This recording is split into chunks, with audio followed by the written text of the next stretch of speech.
মানুষ লোকে আমার সকল প্রিয় বন্ধুদের স্বাগত জানাই। বন্ধুরা, জীবনে উন্নতি করতে গেলে বা নিজেকে যোগ্য প্রমাণ করতে গেলে শারীরিক শক্তির থেকে কিন্তু মানসিক শক্তি অনেক বেশি প্রয়োজন। মানসিক শক্তি না থাকলে আমরা কোনো কাজই করে উঠতে পারবো না। বিভিন্ন মনোবিজ্ঞানী, মানব প্রশিক্ষক এবং খ্যাতনামা লেখকরা মানুষকে মানসিকভাবে শক্তিশালী হওয়ার জন্য বেশ কিছু উপায়ের হদিশ দিয়েছেন। আজ আমি তার মধ্যে থেকে 5টি উপায়ের শেয়ার করব আপনাদের সঙ্গে। তাই ভিডিওটি আপনাকে মানসিকভাবে শক্তিশালী হওয়ার জন্য নতুন তথ্যের হদিশ দিতে পারে। সমস্ত তথ্যগুলি জানতে পুরো ভিডিওটি অবশ্যই দেখুন। মানসিকভাবে শক্তিশালী হওয়ার প্রথম উপায়টি হলো আপনি নিজের চিন্তাভাবনার মালিক হন। বন্ধুরা, আমরা যদি নিজেদেরকে মানসিকভাবে শক্তিশালী করতে চাই তাহলে আমাদের নিজেদের চিন্তাভাবনার মালিক হতে হবে এবং চিন্তাভাবনাগুলিকে সবসময় ইতিবাচক চিন্তায় রূপান্তরিত করতে হবে।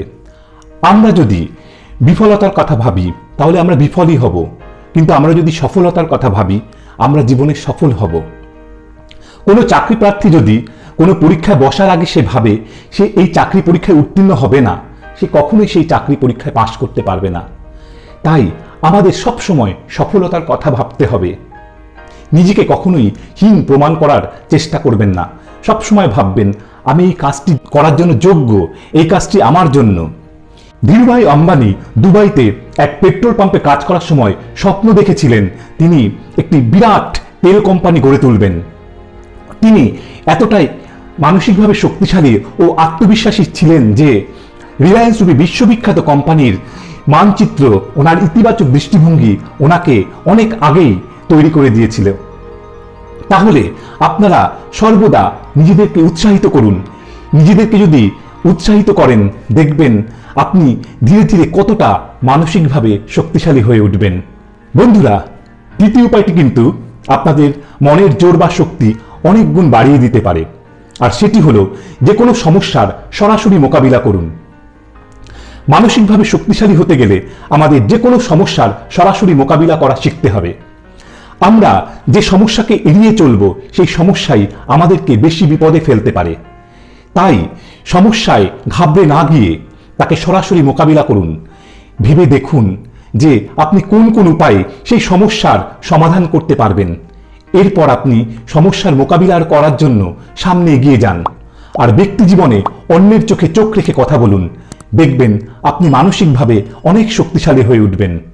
বন্ধুরা, মানসিকভাবে শক্তিশালী হওয়ার তৃতীয় উপায়টি হলো নিজের মনের ভয় দূর করুন, নিজেকে আত্মবিশ্বাসী করে গড়ে তুলুন। মানসিকভাবে শক্তিশালী হওয়ার একটি গুরুত্বপূর্ণ উপায় হলো নিজের মনের সব ভয় দূর করে নিজেকে আত্মবিশ্বাসী করে গড়ে তোলা। ভয় সাফল্যের প্রথম এবং প্রধান শত্রু। ভয় মানুষকে মানসিকভাবে অক্ষম করে তোলে। ভয় একটি অদ্ভুত শক্তিশালী ক্ষমতা যা মানুষের সমস্ত মানসিক শক্তিকে কেড়ে নেয়। তাই নিজেকে আত্মবিশ্বাসী করে গড়ে তুলতে গেলে নিজের মধ্যে মানসিক শক্তির জন্ম দিন, নতুনভাবে নিজেকে উজ্জীবিত করুন। কোনো মানুষ আত্মবিশ্বাস নিয়ে জন্মায় না। নিজের কর্মতৎপরতা বাড়ান। কর্মতৎপরতা মানুষকে আত্মবিশ্বাসী করে, মানুষের মধ্যে আত্মপ্রত্যয়ের জন্ম দেয় এবং মানুষকে মানসিকভাবে প্রচণ্ড শক্তিশালী করে তোলে। বন্ধুরা, মানসিকভাবে শক্তিশালী হওয়ার চতুর্থ উপায়টি হলো অন্যের অকারণ সমালোচনাকে গুরুত্ব না দেওয়া।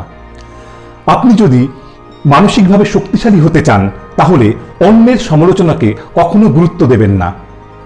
আপনি যত বেশি অন্যের সমালোচনাকে গুরুত্ব দেবেন সমালোচকরা তত বেশি পেয়ে বসবে আপনার উপর। এ প্রসঙ্গে আপনাদের এক সন্ন্যাসীর গল্প শোনাই। একবার এক সন্ন্যাসী পথ দিয়ে যাচ্ছিলেন। একদল যুবক সেই সন্ন্যাসীকে দেখে তাকে নিয়ে নানা রকমের ব্যঙ্গ বিদ্রুপ ভরা মন্তব্য করছিলেন। সেই সন্ন্যাসী ধীর স্থিরভাবে যুবকদের সামনে এলেন। তিনি তাদের বললেন, জানো, ঈশ্বরকে যে নৈবেদ্য দেওয়া হয় সেই নৈবেদ্য যদি ঈশ্বর গ্রহণ না করে তাহলে কি হয়? তাহলে সেই নৈবেদ্য আবার যে দান করে তার কাছে ফিরে আসে। তাহলে বুঝতে পারছেন যে অন্যের সমালোচনাকে কিভাবে গ্রহণ করতে হবে। কখনো অন্যের সমালোচনায় গুরুত্ব দেবেন না। কে কি বলছে সেগুলো নিয়ে ভাববেন না। নিজের কাজে মন দিন। দেখবেন আপনার মানসিক শক্তি কয়েক গুণ বেড়ে গেছে। তবে ইতিবাচক এবং গঠনমূলক সমালোচনাকে অবশ্যই গুরুত্ব দেবেন, এতে আপনার কাজের গতি বাড়বে, আপনি উপকার পাবেন। বন্ধুরা, মানসিকভাবে শক্তিশালী হওয়ার পঞ্চম তথা শেষ উপায়টি খুবই তাৎপর্যপূর্ণ। সেটি হলো নিজের দোষ ও গুণগুলিকে জেনে নেওয়া। আমরা যদি মানসিকভাবে শক্তিশালী হতে চাই তাহলে নিজের ভেতরের দোষ ও গুণগুলিকে অবশ্যই জেনে নিতে হবে। আর এর জন্য নিজেদেরকে পর্যবেক্ষণ করতে হবে, নিজেদের ভেতরের দিকে তাকাতে হবে। আমরা যখন নিজেদের দোষ ও গুণগুলিকে জেনে নিতে পারবো তখন আমরা আমাদেরকে সঠিক পথে চালিত করতে পারবো, যেটি আমাদের মানসিকভাবে শক্তিশালী করে তুলবে এবং আমরা জীবনে সাফল্য লাভ করতে পারবো। বন্ধুরা, আশা করি এই 5টি উপায় আপনাকে মানসিকভাবে শক্তিশালী হতে সাহায্য করবে। ভিডিওটি ভালো লেগে থাকলে অবশ্যই একটি লাইক দিন, ভিডিওটি সকলের মধ্যে শেয়ার করুন, আর চ্যানেলটি সাবস্ক্রাইব করে বেল আইকনটি ট্যাপ করে সর্বদা প্রিয় বন্ধুর মতো আমাদের পাশে থাকুন। জানবেন মানুষলোক আপনাদেরই চ্যানেল। মানসিকভাবে শক্তিশালী হওয়ার উপায় সম্পর্কে আরও কিছু জানতে চাইলে আমাদের আত্মবিশ্বাসের উপর তৈরি ভিডিওটি দেখুন, অবশ্যই আপনাদের ভালো লাগবে। নমস্কার।